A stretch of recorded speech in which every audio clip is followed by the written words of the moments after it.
Capítulo 2. O cérebro que diz sim, equilibrado.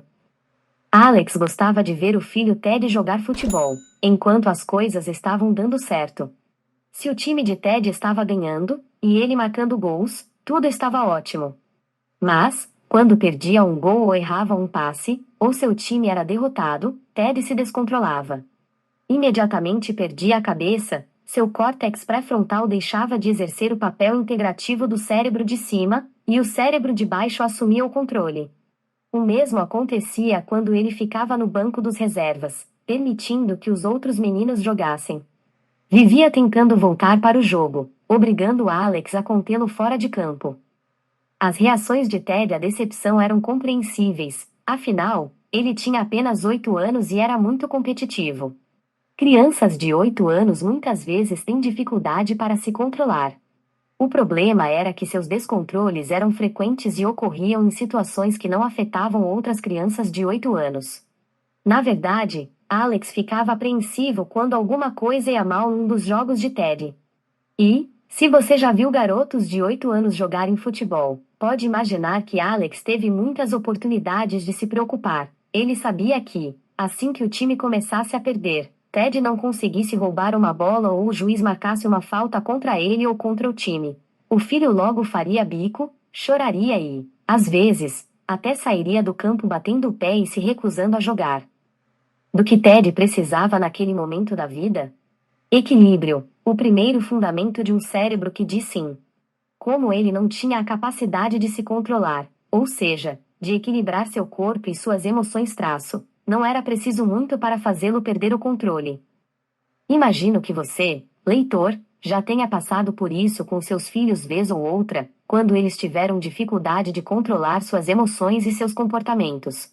Talvez você tenha visto seus filhos agirem como Ted quando algo não deu certo. Ou eles talvez tenham uma maneira toda particular de fazer você saber que não são capazes de se controlar. Nessas situações, crianças pequenas costumam ter um ataque de raiva, atirar coisas, bater, chutar ou morder. Essas mesmas reações aparecem em crianças mais velhas quando se descontrolam, mas elas também aprendem a tirar os pais do sério, usando seu vocabulário e seu conhecimento, ainda incipiente, de psicologia para ferir os pais com o que dizem. Outras crianças, mais novas ou mais velhas, apenas se fecham ou se escondem, bloqueando qualquer pessoa, literal ou figurativamente, e preferindo sofrer sozinhas. O problema é que todas essas crianças perderam o equilíbrio emocional. Pode acontecer com maior ou menor frequência, mas perder o controle é simplesmente prejudicial para o curso da infância. De fato, se lhe parece que seu filho ou sua filha nunca se perturba ou perde o controle, você tem motivos para se preocupar. Algumas crianças controlam rigidamente suas emoções a ponto de nunca serem dominadas por elas, mas, se forem muito longe nessa direção, arriscam-se a bloquear emocionalmente a sensação de vitalidade que brota de uma vida emocional equilibrada. Infância é tempo de aprender a sentir ampla variedade de tipos e intensidades de emoções, o que necessariamente implica às vezes em perder controle, porque a intensidade das emoções sufoca a capacidade de pensar com clareza. Bem-vindos à condição humana. A falta de equilíbrio e a reatividade frequentemente surgem de fontes de diversos tipos. Fase de desenvolvimento. Temperamento. Trauma. Problemas de sono. Dificuldades no processamento sensorial. Problemas de saúde. Problemas de aprendizado, cognitivos e outras deficiências ou discrepâncias. Cuidadores que aumentam a aflição ou são insensíveis. Incompatibilidade entre as necessidades do ambiente e a capacidade da criança. Distúrbios de saúde mental. Todas essas causas de reatividade afetam as crianças em diferentes graus, mas os resultados são reconhecíveis: causa emocional na forma de explosões de raiva, gritos, fingimento, falta de respeito, ansiedade intensa ou retraimento ou rigidez na forma de depressão ou isolamento. Observe que esses dois grupos de reações desequilibradas são como margens de um rio de equilíbrio integrativo. Uma margem é o caos, a outra é a rigidez. Ter equilíbrio é aprender a fluir pelo rio com flexibilidade, adaptação, coerência, resiliência ao longo do tempo, energia e estabilidade, as faces do fluxo de equilíbrio que nasce com a integração. Existe uma razão para que o equilíbrio seja o primeiro dos 4 fundamentos do cérebro que diz sim. Os outros 3, resiliência, percepção e empatia, dependem de a criança ser capaz de mostrar certo controle e equilíbrio emocional. Na verdade, todas as lições que queremos ensinar a nossos filhos, assim como todos os resultados que gostaríamos de ver, relacionamentos significativos com a família e os amigos, sono restaurador, sucesso na escola, sensação geral de felicidade dependem do equilíbrio. Além disso, quando as crianças se descontrolam, não conseguem aprender. Não faz sentido tentar ensinar uma criança que está em meio ao acesso de raiva. Ela nem vai ouvi-lo, muito menos obedecer às suas orientações ou tomar decisões acertadas sobre como reagir a seus sentimentos.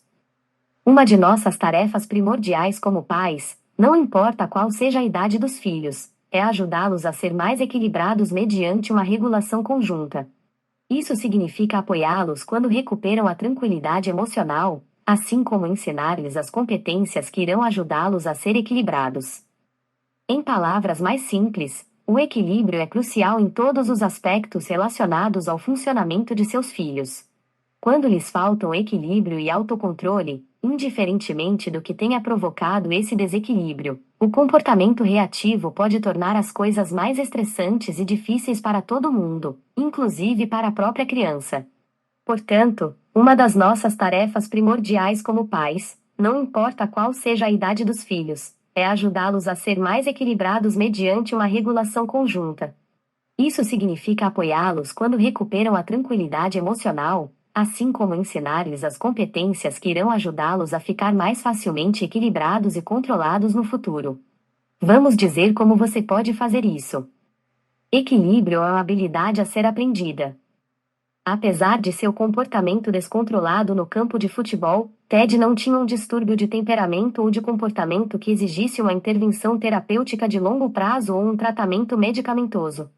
E com certeza não precisava de uma reação cérebro que diz não por parte do pai, em decorrência da qual Alex o castigasse ou envergonhasse por ter perdido o controle.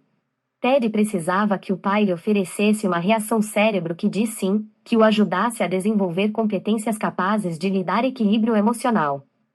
Foi o que Tina explicou a Alex quando ele a procurou em seu consultório. Para algumas crianças, a intervenção profissional é necessária para expandir sua janela de tolerância e melhorar sua capacidade de regular o cérebro e o corpo. Janela de tolerância é uma expressão criada por Dan para descrever a amplitude de ativação do cérebro dentro da qual podemos funcionar bem.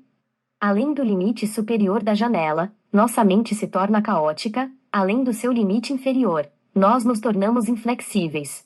Quando a janela de determinada emoção, como a tristeza ou a raiva, é muito estreita, é fácil que, nesse estado emocional, a tolerância se perca com uma pequena provocação. Já em relação a outra emoção, como o medo, a criança pode ser capaz de tolerar muito mais antes de se tornar caótica ou rígida. Muitas causas podem tornar a janela de tolerância de uma criança estreita. Por exemplo, um comportamento como o de Ted pode indicar um distúrbio no processamento sensorial, transtorno do déficit de atenção com hiperatividade, uma história de trauma ou qualquer outra coisa capaz de estreitar sua janela por frustração. Nesse caso, ele pode se beneficiar de avaliação e intervenção. Mas, como Tina explicou a Alex, Ted precisava, antes de tudo, desenvolver habilidades de autorregulação. Seu comportamento, como todos os comportamentos, era na verdade uma forma de comunicação. Ele estava gritando, ao pai e a todo mundo capaz de ouvi-lo no campo de futebol, que ainda não tinha as capacidades e estratégias necessárias para se sentir equilibrado e com controle de seus atos e emoções. Tina trabalhou com Alex e Ted para desenvolver algumas dessas habilidades de regulação capazes de expandir suas janelas de tolerância, como explicaremos adiante. De fato, um cérebro equilibrado implica a capacidade de alcançar estabilidade emocional e regular o corpo e o próprio cérebro. Significa considerar as opções e tomar boas decisões, ser flexível. Ser capaz de voltar rapidamente à estabilidade depois de momentos e sentimentos difíceis, capacidade que é a base da equanimidade. Implica manter controle sobre a mente, os sentimentos, os comportamentos, assim como lidar com emoções e circunstâncias difíceis. Quando ocasionalmente ultrapassamos a janela de tolerância, situação a que a vida pode nos levar, podemos nos recuperar emocionalmente. Tudo isso é o que chamamos de equilíbrio. O comportamento é, na verdade, uma forma de comunicação. Outra maneira de explicar: as crianças que possuem um cérebro equilibrado demonstram flexibilidade de reação. Antes de perder o controle quando acontece algo que as desagrada, elas se adaptam. Podem parar e pensar na melhor maneira de reagir à situação. Em vez de ter uma reação inflexível, quase involuntária, a criança pode perceber que tem opções e pode tomar uma boa decisão com alguma flexibilidade, dependendo da idade e de sua fase de desenvolvimento, naturalmente. Não há nada errado em ter sentir frustração, raiva, decepção. Na verdade, é bom e saudável sentir essas emoções. Lembre-se, uma vida significativa é uma vida emocional. A criança ainda precisa desenvolver as competências necessárias para reagir de maneira saudável e produtiva, sentindo suas emoções.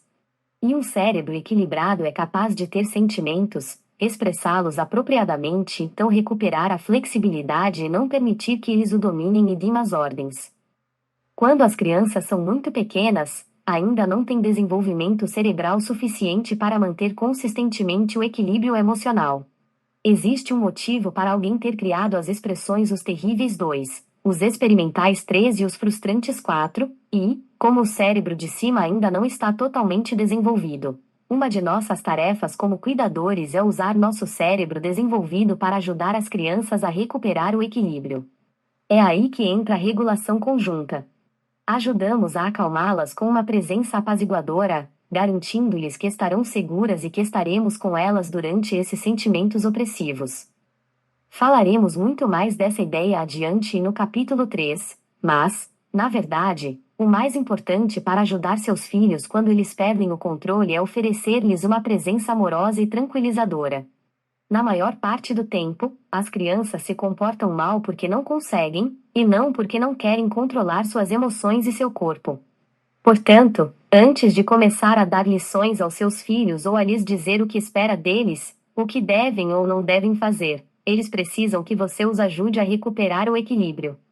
Isso você faz por meio da conexão, abraçando-os, acalmando-os, ouvindo-os, criando empatia e ajudando-os a se sentirem seguros e amados.